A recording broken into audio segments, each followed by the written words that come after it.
प्रसव किया। प्रसव करा मात्र ही पूरे राजभवन में, हस्तिनापुर में आनंदों का महल बन गया था। पांडव वंश में पुत्र जन्म हुआ है, किसका आनंद नहीं होंगे, सबका आनंद हो रहा है। पर आनंदों के बीच एक दुख भी हुआ है। और जैसे माता कुंती, जैसे सुभद्रा, जैसे द्रौपदी जाकर के देखा बालक को, वो बालक मरा हुआ था। महाभारत के अनुसार जैसे ही कुंती माता ने देखा, सुभद्रा ने देखा, द्रौपदी ने देखा, देख करके दुख का जो सारे महल में सभी के पास केवल दुख ही दुख है। अब क्या होगा? एकमात्र पांडव वंश का ये उत्तरा का गर्भ ही था, और उत्तरा का गर्भ से वो भी मृत पितृ। और उस समय द्वारकाधीश वही था, हस्तिनापुर में ही था। तब कुंती माता ने द्वारकाधीश के पास गए, जाकर के हाथ जोड़ करके कहने लगे, हे वासुदेव, आप सब कुछ जानते हैं और आपके पास क्या क्षमता नहीं है, आप क्या कर नहीं सकते हैं, पर आपसे यही निवेदन है, हम लोगों का अंतिम बार ये हमारा वंशधर जो है, कम से कम तो इन वंशधरों को आप जीवित कर दीजिए।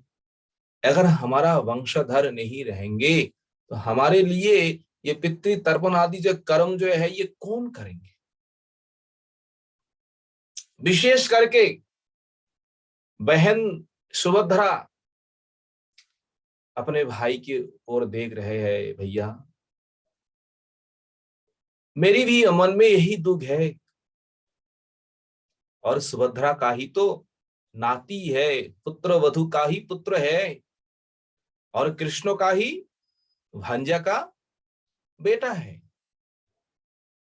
तो सुभद्रा देवी हाथ जोड़ करके वासुदेव से कह रहे हैं, भैया तुमको ये करना ही होगा। देखो उस समय, जिस समय महाभारत के अनुसार परीक्षित महाराज का जन्म हुआ, उस समय 5 पांडव हस्तिनापुर में था ही नहीं। कहा गए थे? हवन करने के लिए, अश्वमेध यज्ञ करने के लिए धन चाहिए था। धन संग्रह के लिए हिमालय पर्वत गए थे। वहां मरुत राजा का जो धन है, संपत्ति है, वही धरती के नीचे गाड़ा हुआ था। उसी धन संपत्ति को लाने के लिए 5 पांडव, अनेक सेना वहां गए थे। केवल द्वारकाधीश ही हस्तिनापुर में था। और बहन सुभद्रा कहती है, भैया दुख तो है, 5 पुत्र एक साथ मरे गए द्रौपदी का, और ये भी पुत्र मरा हुआ है, मरा हुआ जन्म हुआ है। अगर 5 पांडव आकर के सुनेंगे तो उन 5 पांडव के मन में कितना दुख होंगे। नहीं, आपको ये करना ही है। आप जाइए, उत्तरा के पास जाकर के उस पुत्र को आप जीवित कर दीजिए। सुभद्रा देवी बार बार कहती है, बहन है, छोटी बहन है। कुंती माता कहती है, द्रौपदी कहती है। तब सबकी बात सुनकर के द्वारकाधीश उत्तरा के पास गए। उत्तरा जैसे ही उत्तरा पे गए, वो तो, और कुंती माता पहले ही कह दिया, देखो उत्तरा, तुम्हारा जो ससुर जो है, ससुर आ रहे हैं, वासुदेव आ रहे हैं। उत्तरा देवी ने तुरंत अपने मुंह के ऊपर घूंटा लगाया। घूंटा लगा करके हाथ जोड़ करके प्रभु को प्रणाम किया, और प्रभु को प्रणाम करके उत्तरा देवी रोती हुई कहती है, हे प्रभु, जिस समय ये पुत्र गर्भ में था पतिदेव ने यही बार बार के कहते थे। क्या कहा था? देखो उत्तरा, तुम्हारे गर्भ में ये पुत्र जो है ना, जन्म होने के बाद महान धार्मिक धनुर्विद्वाओं में श्रेष्ठ और सर्व सद्गुण लक्षण युक्त होंगे।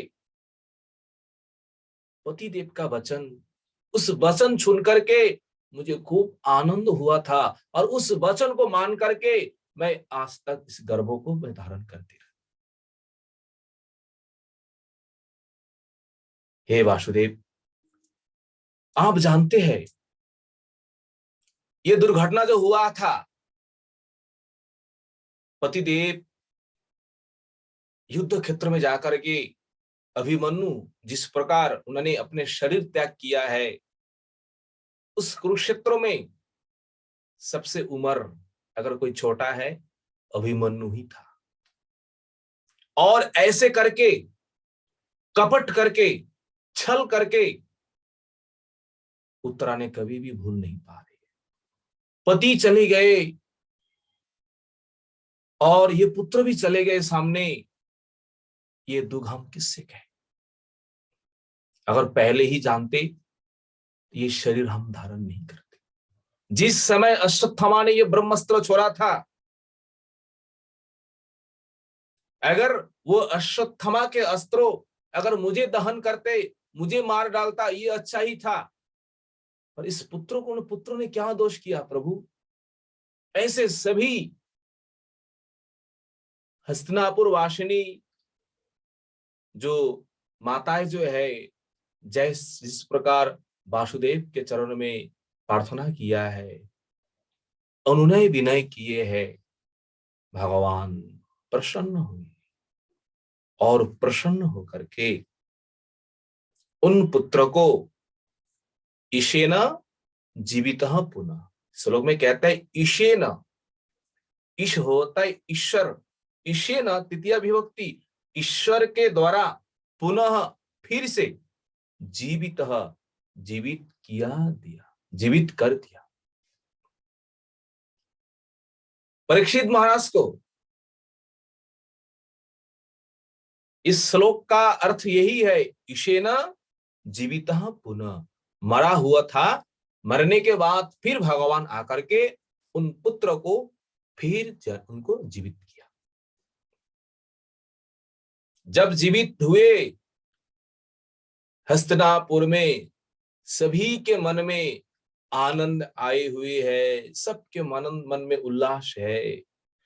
पुत्र जन्म होने के बाद, महाभारत में है, 1 महीना के बाद पंच पांडव हिमालय पर्वत से वो धन संपत्ति जो है, धन संपत्ति ला करके हस्तिनापुर में प्रवेश किया। 1 महीने के बाद भागवत में कहते हैं, क्या कहते हैं, थोड़ा अलग है। जन्म मात्र ही युधिष्ठिर महाराज ने बालक का सब कुछ किया है, नामकरण जो कुछ संस्कार है आगे कहेंगे।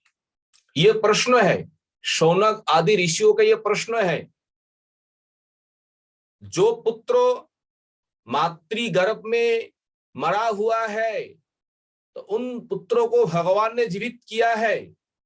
हे सुतदेव गोस्वामी, ऐसे परीक्षित जो है, तो परीक्षित का जन्म, परीक्षित का कर्म और परीक्षित महाराज को जिस प्रकार मोक्ष हुआ वह हमको बतलाए। शौनक आदि ऋषियों का यह प्रश्न है। परीक्षित महाराज जिस प्रकार मोक्ष प्राप्त किए उसके बारे में भी आपको बतलाना है। अब सुत जी भागवत के अनुसार कहते हैं, हे शौनक आदि ऋषियों, महाराज युधिष्ठिर प्रजा शासन कर रहे हैं। किस प्रकार? पिता के समान। एक पिता अपने पुत्रों को जिस प्रकार पालन करते हैं, पोषण करते हैं, उसी प्रकार प्रजा पालन कर रहे हैं। राजा होने पर सभी साम्राज्य सब कुछ होने पर भी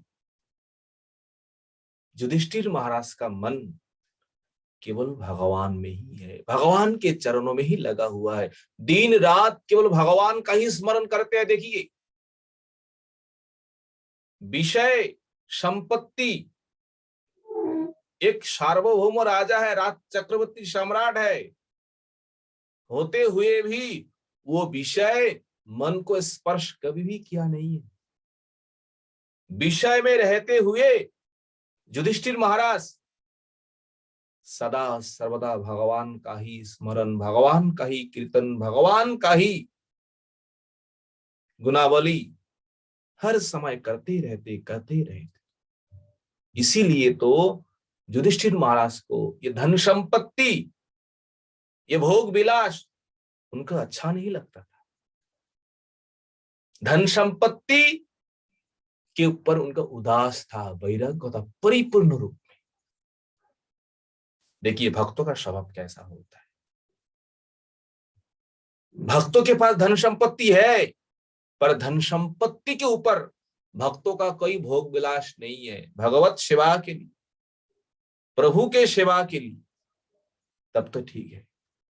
अगर धन संपत्ति अगर हो जाए, अगर धन संपत्ति के ऊपर आसक्ति हो जाए, कुंती माता ने पहले ही कहा है ना, जन्म स्वरिज श्रुत श्रीभी रेधो मान मदह पुमन। अगर आसक्ति है, आसक्ति के कारण ही आपके मन में, आपके भीतर अभिमान होगी, अहंकार होगी।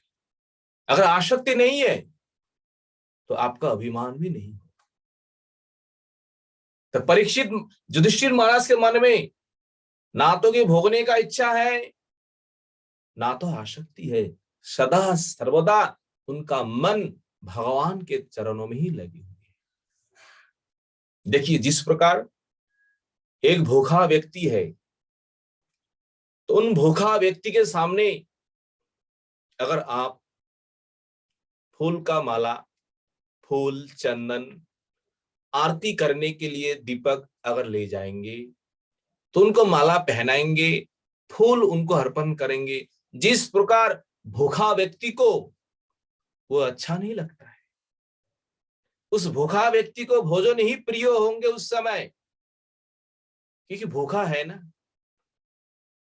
तो अगर भजन करने की इच्छा है, भजन में प्रवृत्ति है, भगवान के चरण में निष्ठा है, विषय संपत्ति होने पर भी, विषय में रहने पर भी उन भक्तों को विषय अच्छा नहीं लगता है। केवल प्रभु के सेवा के लिए, भगवत सेवा के लिए जो कुछ है वही उनका कामना है। युधिष्ठिर महाराज का ऐसा ही स्वभाव है, दिन रात भगवान का ही भजन, भगवान का ही नाम, भगवान की गुणगान कीर्तन करते रहते हैं। इसी के बीच उत्तरा के गर्भ में परीक्षित महाराज विराजमान है। माता के गर्भ में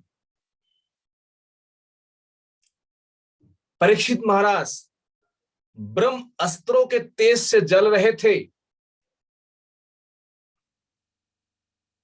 उस समय परीक्षित महाराज माता के गर्भों में भगवान को दर्शन किया, भगवान का दर्शन हुआ है। कैसे, किस प्रकार? मातुर गर्भ गतो वीर स्वतता भृगुनंदनौ द्वदर्श पुरुष कश्चित दैहमानस्त्र तेजस। मातुर गर्भ गतो वीर स्ववीर, कौन? ये भृगुनंदनौ।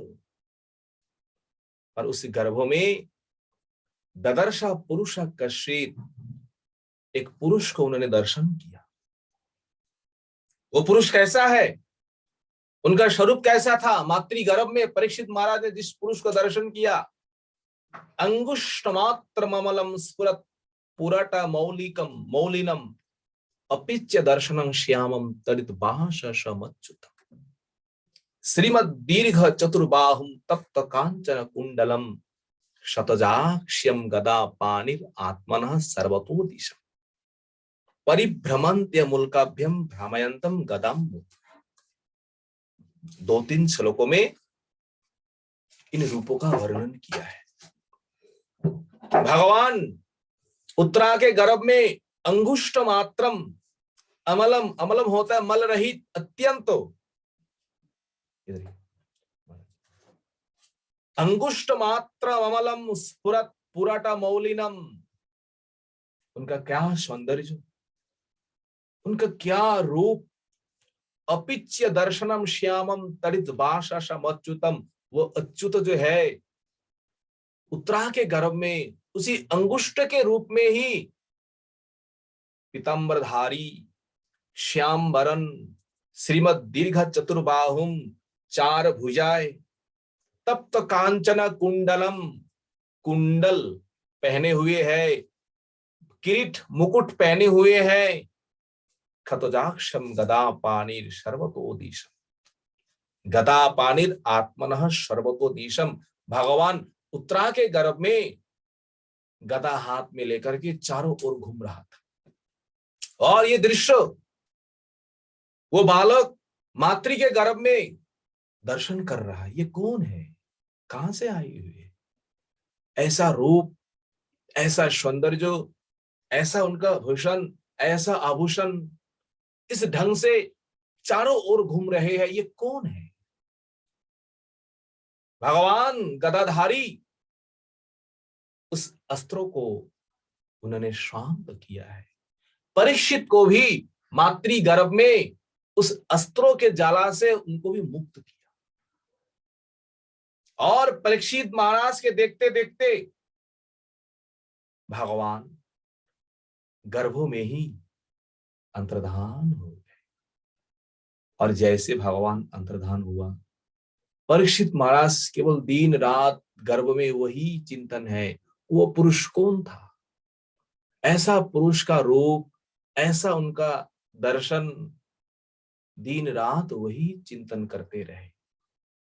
चिंतन करते करते शुभ समय, शुभ लग्नों में, मुहूर्त में जब सभी ग्रह अनुकूल थे, तब परीक्षित महाराज माता के गर्भ से जन्म हुआ। ये भागवत के अनुसार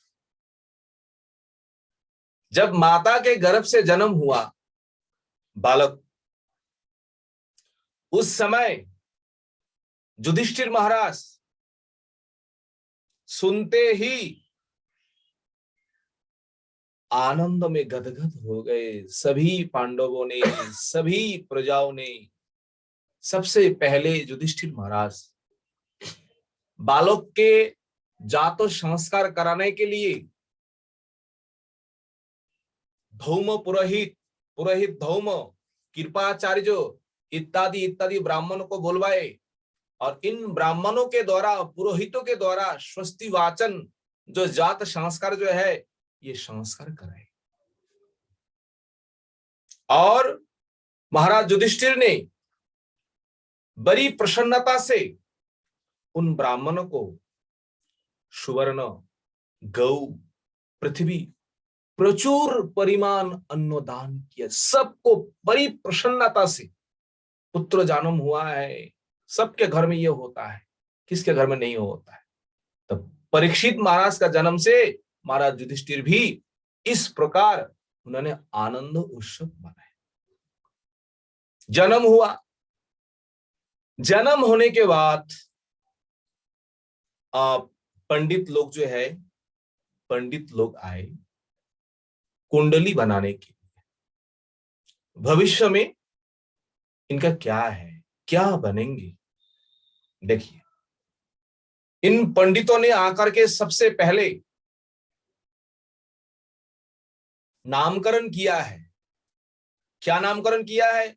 इससे पहले उन बच्चा का नाम एक हो ही गया। क्या हुआ है? जन्म मात्र से ही सबको देख रहा था, सबको देख रहा था, सबके मुख की ओर देख रहा था। सभी ने आश्चर्य हुआ, अरे ये बालक किसको देख रहा है? जो भी आ रहे सबको देख रहा है। अर्थात वो बालक सबको परीक्षा कर रहे थे, क्या गर्भ में वही पुरुष है? बोले नहीं है, ये पुरुष तो नहीं है, ये पुरुष तो नहीं है। तो सबको उन्होंने परीक्षा किया है, इसीलिए बालक का नाम हुआ है परीक्षित। फिर ब्राह्मणों ने विचार किया है, विष्णुना रातो, अर्थात विष्णु के द्वारा जो रक्षित होने के कारण बालक का एक नाम विष्णुरात है। भगवान विष्णु के द्वारा, रात शब्द, रात होता है रक्षण, भगवान विष्णु ने बालक को रक्षा किया है, इसीलिए बालक का एक नाम है विष्णुरात, अर्थात परीक्षित महाराज का ही नाम विष्णुरात। और सुखदेव गोस्वामी का नाम है ब्रह्मरात। ब्रह्मरात सुखदेव गोस्वामी वक्ता है और विष्णुरात परीक्षित महाराज श्रोता है। ये वक्ता श्रोता दोनों का जन्म, दोनों का कर्म अलौकिक है। इस प्रकार नामकरण किया और भविष्य के बारे में कहते हैं, ये बालक किस प्रकार स्वभाव वाले होंगे। कहते हैं, पार्थो प्रजापिता साक्षात् इक्ष्वाकुरिव मानवः ब्रह्मण्य सत्य संश्रेष्य रामो दाशरथिर्यथा। हे महाराज युधिष्ठिर, ये बालक जो है ना, इक्ष्वाकु के समान प्रजापालक होंगे। इक्ष्वाकु महाराज जिस प्रकार प्रजापालन किए हैं, और रामो दासो रथिर यथा सत्य संधर्मस्य, राम के समान सत्य प्रतिज्ञ होंगे। जिस प्रकार दाशरथी राम दृढ़ संकल्प था, प्रतिज्ञा के ऊपर ये बालक भी इसी प्रकार होंगे। किस प्रकार? जिस प्रकार राम सत्य प्रतिज्ञा है, सत्य संकल्प है, और यथा दाता शरणस्य यथा हौशरणीय शिवी यशो वितनिता श्वानम दोष्यरिंत्रिष्य सजन्म। कहते हैं, शिवी के समान शरणागत रक्षक महाभारत में है।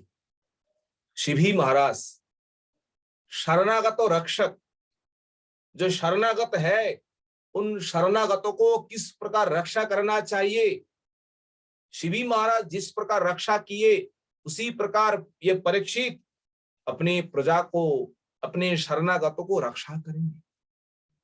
महाभारत में ये विचित्र एक घटना है शिवी महाराज के बारे में।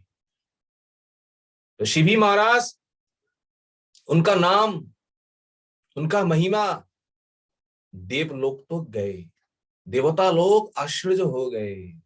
ऐसे धर्मज्ञ, ऐसे सत्य प्रतिज्ञ, इस प्रकार अपने शरणागत को पालन करते हैं, इस प्रकार अपने प्रजा को पालन करते हैं। तो सभी देवताओं ने मिलकर एक मीटिंग बुलवाया। अच्छा, ये शिवी महाराज वास्तव में क्या ये शरणागत पालक है ना और कोई है, तो परीक्षा लिया जाए, परीक्षा करेंगे हम लोग। तो देवताओं ने परीक्षा लेने के लिए देवलोक से दो देवता आए हैं शिवी महाराज के पास। एक है अग्नि, एक है इंद्र। परीक्षा लेंगे शिवी महाराज से, वास्तव में ये शरणागत पालक है, प्रजापालक है या ना, क्योंकि सारा संसार में इनके महिमा है।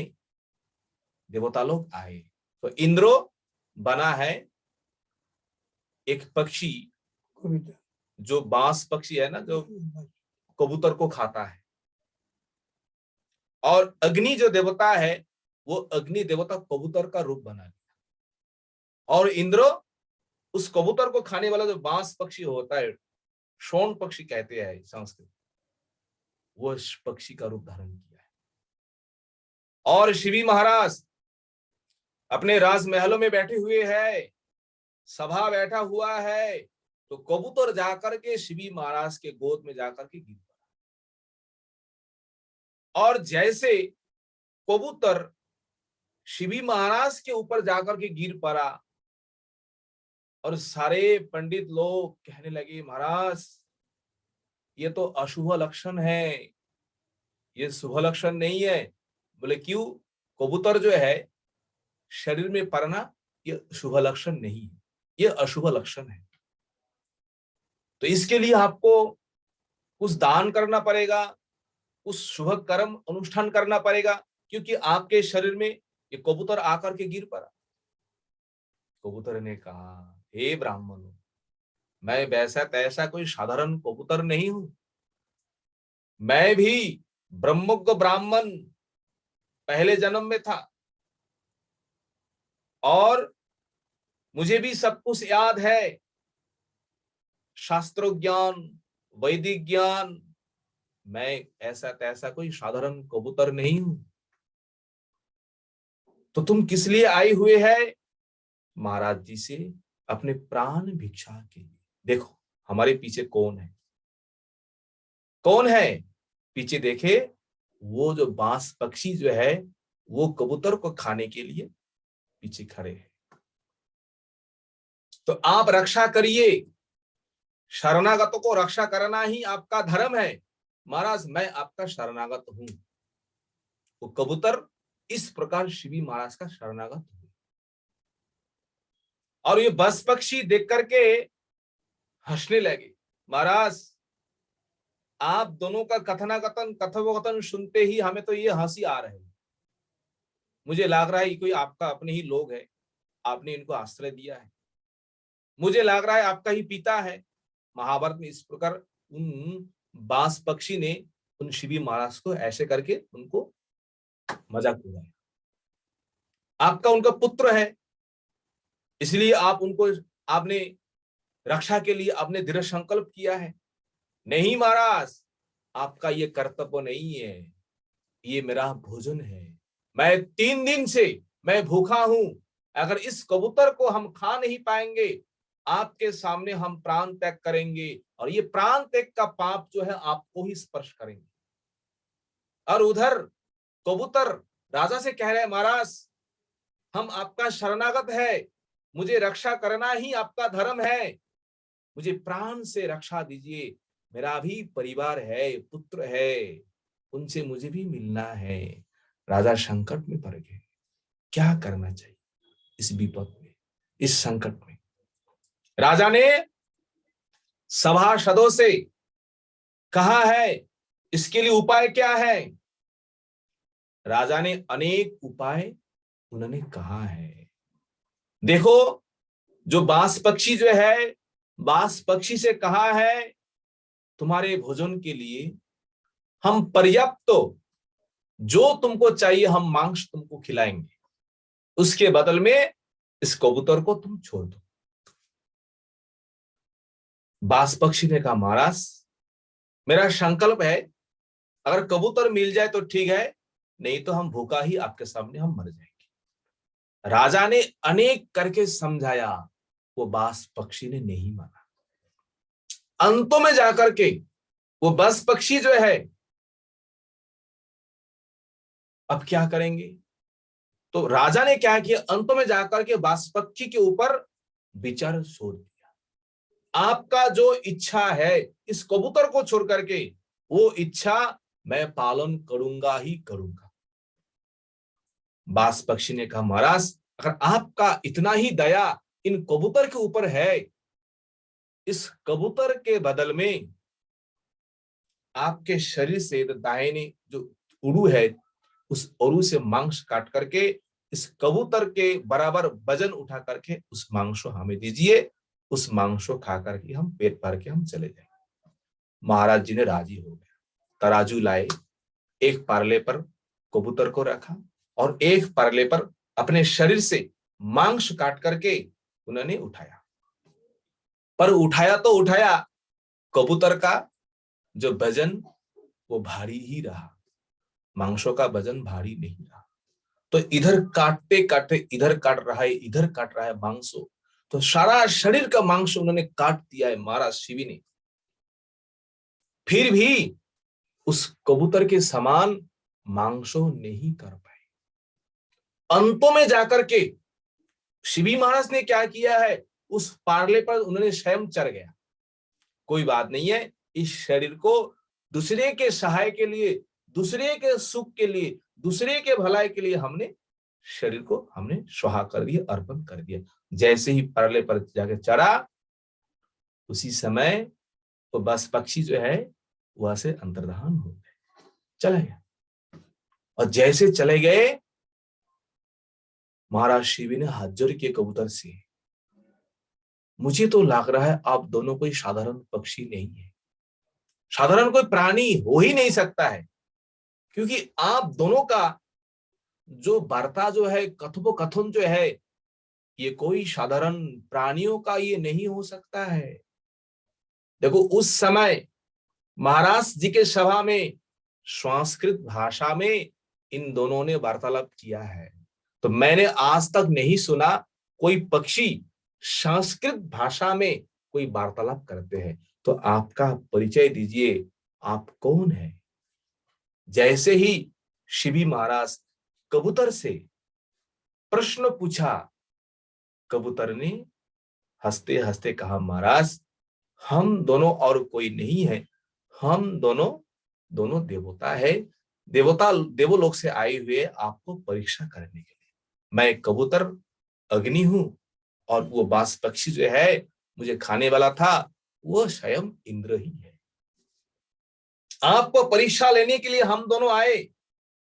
वास्तव में आप यथार्थ दानी है, आप शरणागत पालक है। देखिए, अपने शरीर दान करके एक पक्षी का, एक प्राणी का शरीर रक्षा करना, ये कोई मामूली बात नहीं है, ये कोई छोटा मोटा बात नहीं है। और ये स्वयं राजा भी था। तो महाराज, आपकी जो जीवों के ऊपर दया जो है, ये देख करके हम सभी देवता प्रसन्न हुए हैं। और उन अग्नि रूपी कबूतर महाराज जी को वरदान भी दिया हुआ है। आप जिस जिस स्थान से आपने अपना शरीर का मांस काटा है, वो परिपूर्ण हो जाएंगे। ना तो कोई कष्ट होंगे, ना तो कोई दुर्गंध, वहां कोई घाव बनेंगे, और वो सोने जैसा ऐसा चमकता रहेंगे वो शरीर। आप ज्ञान परिपूर्ण रूप प्राप्त करेंगे, जो कुछ आपको पाना है सब कुछ आप प्राप्त करेंगे। शिवी महाराज को इस प्रकार वरदान देकर के वो कबूतर वहां से चले गए। देखिए, पर उपकार के लिए इन महात्माओं ने क्या नहीं किया है। दधीची मुनि देवताओं के भलाई के लिए, देवताओं के लाभ के लिए अपना हड्डी उन्होंने दे दिया, अपना शरीर का हड्डी। तो शरीर का हड्डी कैसे देंगे, शरीर त्यागने के बाद ही तो देंगे। और ये शिवी महाराज अपना शरीर उन्होंने दान किया था। इस प्रकार महात्मा लोग परोपकार के लिए, जीव के भलाई के लिए उन्होंने ऐसे करके उन्होंने संसार में कर्म किए हैं। तो इन जो पंडित लोग जो है महाराज युधिष्ठिर से कह रहे हैं, महाराज युधिष्ठिर, आपका जो ये पोता है ना परीक्षित, इस प्रकार शरणागत पालन होंगे, इस प्रकार अपने शरणागतों को पालन करेंगे। किस प्रकार, शिवी जैसा ही है। और किस प्रकार, भरत जैसा है। भरत जैसे विविध तो यज्ञ करने वाले हैं, उन्होंने अनेक हवन किए, अनेक यज्ञ किए। उस प्रकार यज्ञ करने वाला आपका ये पुत्र होंगे। समुद्र जैसा है महागंभीर, आपका पुत्र ऐसा समुद्र जैसा ऐसा महागंभीर, महान गंभीर होंगे। अग्नि जैसा तेज है, अग्नि का तेज कोई सहन नहीं कर पाते हैं। और आपके पोता के शरीर में ऐसा ही तेज होंगे, ऐसा ही क्षमता होंगे, कोई इनके सामने कोई खड़ा नहीं हो पाएंगे। अग्नि जैसा तेज ऐसा, और पृथ्वी जैसी ऐसी क्या होंगे, क्षमावान, सबको क्षमा करेंगे। पृथ्वी जैसी क्षमावान है, सबको क्षमा करते हैं। आपका ये जो पोता है परीक्षित महाराज है, पृथ्वी के समान क्षमावान होंगे, और रंती देव के समान उदार और भी है। रंती देव ये भी महान उदार, किस प्रकार उन्होंने अतिथि की सेवा किए है, और अतिथि के लिए उन्होंने सब कुछ विसर्जन किए है। अतिथि सेवा करेंगे ये आपका परीक्षित। और देखिए भागवत में है जजाति इव धार्मिक, कैसा धार्मिक होंगे, जिस प्रकार जजाति महाराज है, तो जजाति महाराज जी को भागवत में धार्मिक कहा गया है। अगर उनका जीवन चरित्र, उनका लीला हम लोग श्रवण करेंगे तो साधारण लोग क्या मानेंगे, अरे महाराज इस प्रकार स्त्री के प्रति लोलुप है, स्त्री के लिए उन्होंने इस प्रकार कर्म किए हैं। बोले नहीं है, जजाति महाराज परम धार्मिक है, उन्होंने धर्म पालन किया है, कभी भी धर्म को छोड़ करके कभी भी अधर्म जीवन में किया नहीं है। इसलिए कहा है जजाति इव धार्मिक। और किस प्रकार धैर्यवान होंगे, जैसे बलि महाराज, देखिए बलि जैसे ऐसा धैर्यवान कोई है? बलि महाराज जिसे वामन देव ने क्या नहीं किया है, उससे सारा धन संपत्ति छीन लिया है, और छीन लेने के बाद भी नाग पाश के द्वारा बलि महाराज का बंधन किया है। फिर भी बलि महाराज के मन में ना तो कोई दुख है, ना तो कोई कष्ट है। प्रभु आपको और क्या चाहिए, क्या चाहिए, आपका क्या प्रयोजन है? बलि महाराज जैसे धैर्यवान, ऐसा धैर्यवान परीक्षित होंगे और भगवान का परम भक्त होंगे। किस प्रकार प्रहलाद महाराज जिस प्रकार भगवान का परम भक्त है, प्रहलाद महाराज के समान ये परीक्षित भगवान का भक्त होंगे। इस प्रकार कहते कहते कहते हैं आगे चल करके, गौ रूपी पृथ्वी और वृषभ रूप धर्म, इन दोनों को रक्षा के लिए कली को निग्रह करेंगे, कली को दमन करेंगे। गौ रूपी पृथ्वी और वृषभ रूपी धर्म को, इन दोनों को रक्षा के लिए परीक्षित महाराज कली को क्या करेंगे, कली को दमन करेंगे।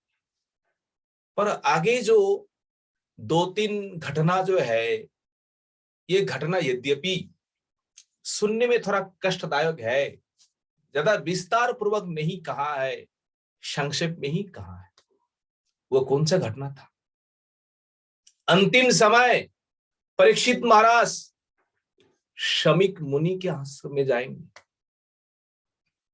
और उस समय शमीक मुनि ध्यानस्थ ही था, और परीक्षित महाराज क्या करेंगे, गले में सांप डालेंगे, और शमीक पुत्र श्रृंगी विचार करे बिना श्राप डालेंगे। 7 दिन के भीतर इन अधार्मिक, इन दुरात्मा को तक्षक दंशन करें, और तक्षक दंशन से उनका मृत्यु हो जाए।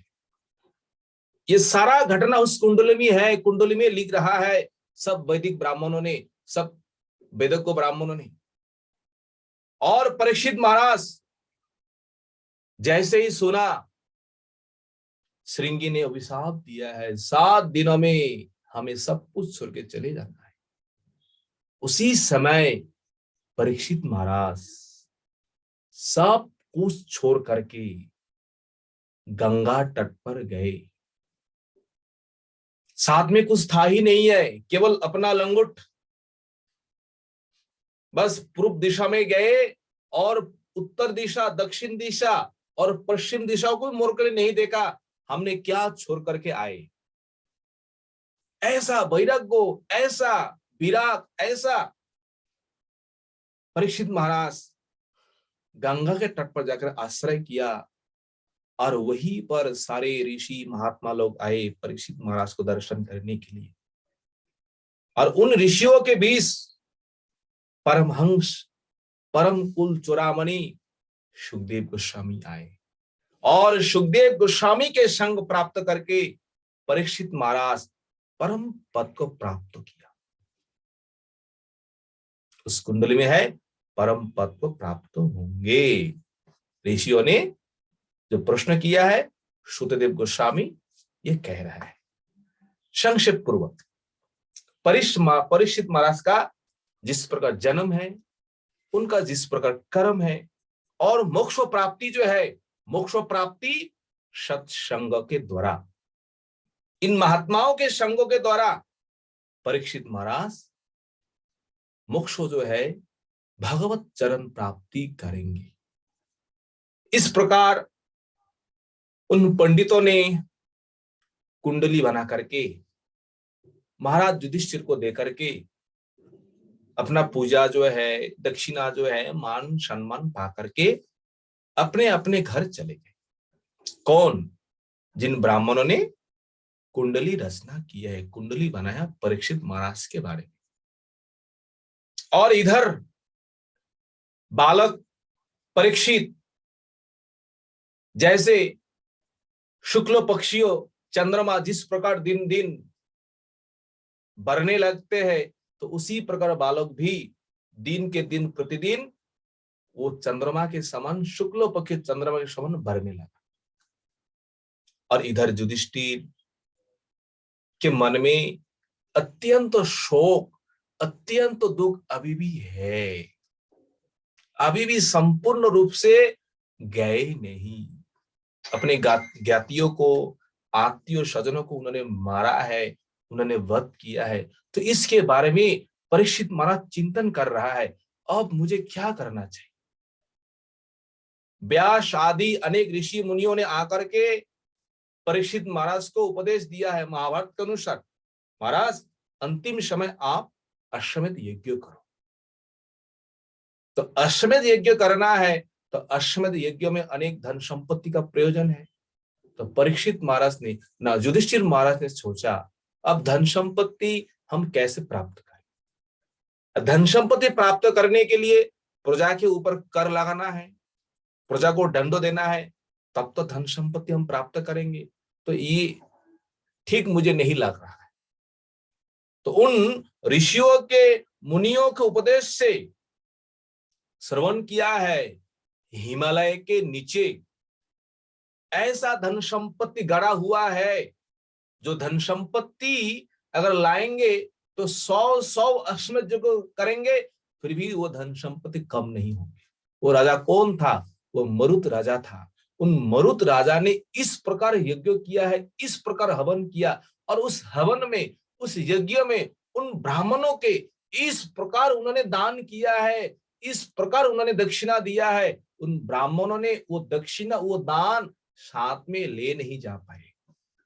सोने का कलश, सोने का बर्तन, सोने का सब कुछ, सिंहासन, सोने का सब कुछ, और उस समय वहीं पर रख करके चले गए। आप लोग जानते ही है, जो धन संपत्ति का कोई मालिक है ही नहीं है, कोई रहता ही नहीं है, वो धन संपत्ति जख के पास चला जाता है। और यज्ञों का अवशिष्ट जो है वो भगवान भोले बाबा का ही है। तो ये यज्ञों का अवशिष्ट है, ये भोले बाबा के हाथ में चला गया। तो किस प्रकार धन संपत्ति को प्राप्त करे? तो भोले बाबा को पहले प्रसन्न करना है। भोले बाबा प्रसन्न हो जाए, धन संपत्ति प्राप्त कर पाएंगे। तो इन 5 पांडवों ने रथ पर चढ़ करके वहां हिमालय पर गए। जाकर के सबसे पहले भोले बाबा को आराधना किया है, भोले बाबा को संतुष्ट किया है। संतुष्टि करने के बाद जो जो उन धन को रक्षा कर रहा है देवी देवताओं, उन सभी देवी देवताओं को, जख रखों को, भूत प्रेतों को संतुष्टि किया। क्योंकि भोले बाबा संतुष्ट हो गए, सभी देवताओं संतुष्ट हो गए। फिर जैसे खनन शुरू किया है, खनन करते ही सारा धन संपत्ति वहां से निकल के आए। सब उस सोने का, सब उस बर्तन, जो सिंहासन, और सब उस लेकर युधिष्ठिर महाराज अपने हस्तिनापुर में लाए। महाभारत में है 1,00,000 हाथी, 1,00,000 रथ, 1,00,000 घोड़े, 1,00,000 ऐसे हस्तिनी, ऐसे अनेक मनुष्यों, ऐसे अनेक और प्रजा उन सोने को, उन धन को अपने हस्तिनापुर में लाए। तो देखो 1,00,000 हाथी, 1,00,000 घोड़े, 1,00,000 रथ और इस प्रकार 1,00,000 बैलगाड़ी, तो इसमें भर भर करके तो कितने सोने होंगे, कितने धन संपत्ति होंगे, हस्तिनापुर में लाए। किसके लिए? यज्ञ करने के लिए। और उसी धन संपत्ति के द्वारा युधिष्ठिर महाराज एक नहीं है, अपने राज्य में, अपने हस्तिनापुर में 3 अश्वमेध यज्ञ किया। और इन 3 अश्वमेध यज्ञों के द्वारा युधिष्ठिर महाराज भगवान का ही जाजना किया है, भगवान को ही पूजन किया। युधिष्ठिर महाराज और अन्य कोई उद्देश्य नहीं था। 3 अश्वमेध यज्ञ के द्वारा युधिष्ठिर महाराज भगवान को ही पूजन किया। और पूजन करने के बाद फिर आगे जाकर के युधिष्ठिर महाराज के मन में थोड़ा सा शांति मिली। जिसके बारे में चिंतन कर रहे थे, जिसके बारे में शोक कर रहे थे, जिसके बारे में दिन रात डूबे हुए थे, मेरा क्या गति होगी, मेरा क्या गति होगी। अपने बंधु बांधवों को मैंने अपने हाथों से मारा, अपने आंखों के सामने मारा हुआ देखा। वो जो मन का शोक, मन का दुख, ये हवन यज्ञ करने से, भगवत पूजन करने से, ये दान ध्यान करने से युधिष्ठिर महाराज जी के मन में शांति मिली। और ये शांति के साथ ये 12वां अध्याय समाप्त होता है। और आगे 13 अध्याय में जो कथा आएंगे, वो कथा आगे हम लोग श्रवण करेंगे। समय भी हुआ है, अगर इस कथा में भूल त्रुटि तो हो ही जाएंगे, आप सभी भक्त क्षमा कर दीजिए। वांछा कल्पतरुभ्यश्च कृपा सिन्धुभ्य एव च पतितानां पावनेभ्यो वैष्णवेभ्यो नमो नमो। हरे कृष्ण कृष्ण कृष्ण हरे हरे, हरे राम राम राम हरे। गिरिराज महाराज की जय। जय परम पूज्य गोविंददास जी महाराज की जय। जय हरिदास ब्रह्मचारी प्रभु की जय। तो अद्भुत कथा प्रभु जी। प्रभु जी कल हम लोग का प्रथम स्कंध में 13 अध्याय होंगे प्रभु जी। 13 अध्याय होंगे, ठीक है। चाहे किसी भक्त का कोई प्रश्न है तो आप आपका हैंड रेज करिए, मैं आप लोग का अनम्यूट कर दूंगा। आज की जो कथा है, जो परीक्षित महाराज का कुंडली के बारे में थे, श्री महाराज का बारे में भी थे, जो भी प्रश्न है, किसी का अगर कोई मन में कोई भी प्रश्न है, you can raise your hand और you can just switch on your video. और शायद किसी का प्रश्न है नहीं। अच्छा हाँ, सुचित्रा दासी माता जी का एक प्रश्न है। माता जी आप मैंने आपको भेज दिया अनम्यूट करने का हाँ ऑप्शन। हाँ माता जी पूछिए। हरे कृष्ण। हरे कृष्ण प्रभु जी। प्रभु जी मुझे जानना था कि अश्वमेध यज्ञ में क्या फल मिलता है, जैसे कि अभी आपने बताया। उन राजाओं के लिए है ना। अच्छा। उन नहीं, राजाओं हम के लोग लिए एकादशी करते हैं तो भी बोला जाता है कि अश्वमेध यज्ञ का भी। उन अश्वमेध यज्ञ के द्वारा जो भी शांति है, जो भी सुख है, जो कुछ भी धर्म है, जो कुछ भी पुण्य है ना, अनेक उसके बारे में है। वो यज्ञ करने से उन राजाओं के लिए ये है। अगर कोई एकादशी करे तो ऐसा फल ही एकादशी के द्वारा हमें भी प्राप्त होंगे, है ना। अश्वमेध यज्ञ के द्वारा तो क्या फल मिलेंगे, तो अभी तो जो युधिष्ठिर महाराज ने किया है वो तो अपने मन की शांति के लिए, दुख दूर करने के लिए, है ना, जो प्रायश्चित के रूप में उन्होंने किया है। ऐसा है शास्त्र में। अलग अलग यज्ञों का, अलग अलग हवनों का अलग अलग फल है। ये वेदों में ये विस्तार पूर्वक है, कर्म कांडो विभाग में, है ना। ठीक है प्रभु जी। धन्यवाद प्रभु जी। धन्यवाद महाराज जी। धन्यवाद। हरे कृष्ण। अभी किसी का और किसी का अगर प्रश्न है तो आप लोग पूछ सकते हैं। ठीक है, किसी का प्रश्न है ही नहीं लगता है। महाराज जी आपको हम निवेदन करेंगे जय ध्वनि देने के लिए, उसका बाद हम लोग समापन करेंगे। जय श्री श्री गुरु गौरांग गंधारिका विनाथ बिहारी जी की जय। जगत गुरु परिचय भक्ति वेदांत बामन गोस्वामी गुरु महाराज की जय। जय जय निष्पल्लावस्थान केशव गोस्वामी महाराज की जय। जय निष्पल्लावस्थान मथुरा दास बाबा जी महाराज की जय। जय निष्पल्लावस्थान सरस्वती प्रभुपाद की जय। निष्पल्लावस्थान गुरु केशव जी महाराज की जय। सच्चिदानंद भक्तिनाथ ठाकुर की जय। परमहंस श्रीराम शिव जगन्नाथ बाबा जी महाराज की जय। नमाचार्य हरिदास ठाकुर की जय। साई गोस्वामी की जय। जगन्नाथ बलराम सुभद्रा जी की जय। सिंह भगवान की जय। भक्तोलाद महाराज की जय। नवद्वीप धाम मायापुर धाम जगन्नाथ मिश्र शशि माता गौर हरि की जय। वृंदावन धाम मथुरा धाम श्याम कुंड राधा कुंड गिरिराज गोवर्धन की जय। कालिंदी यमुना महावन दादास वन की जय। गोविंद गोपीनाथ मदन मोहन अनंत कुटी वैष्णविंद की जय। हरिनाम संकीर्तन की जय। कोलकाता की जय। उपास्य भक्त विंद की जय। भक्ति वेदांत तीन विक्रम महाराज की जय। जय भक्ति वेदांत नानक गोस्वामी महाराज की जय। अन्य संदेशी ब्रह्मचारी बिंद की जय। आचार्यगण की जय। जय नमः जय हरिदास ठाकुर की जय। हरिदास प्रभु की जय। जय हो राजा प्रभु की जय। गौर प्रेमानंदे जय श्री गुरुदंडा बाबा जी महाराज की जय। समागत भक्तविंद की जय। निताई गौर हरि हरि हरि। बोल। जय परम पूज्य बात श्री गोविंद महाराज की जय। जय हरिदास ब्रह्मचारी प्रभु की जय। समागत मातृमंडली वैष्णव मंडली की जय। जय। मैं आप लोगों को अनम्यूट कर दिया। आप लोग महाराज को दंडवत कर सकते हो। कृपया अपने हरे कृष्ण। धन्यवाद बाबा जी महाराज के चरणों में हरे दंडवत कृष्णा बाबा जी महाराज जी के चरणों कमल में दंडवत प्रणाम। हरे कृष्णा हरे कृष्ण। बाबा जी महाराज हरिदास प्रभु जी के चरणों कमल बाबा जी धन्यवाद। दंडवत बाबा जी महाराज। दंडवत दास प्रभु जी। धन्यवाद बाबा जी महाराज धन्यवाद। धन्यवाद प्रभु जी। धन्यवाद धन्यवाद। हरे कृष्ण। धन्यवाद सिंधु धन्यवाद पतितानं पावनं वैष्णवे नमो धन्यवाद। नमः। हरे कृष्ण कृष्ण हरे कृष्ण। हरे हरे धन्यवाद हरे प्रभु। हरे हरे हरे धन्यवाद। कृष्ण भो नमो नमो। वंशा वैष्णवे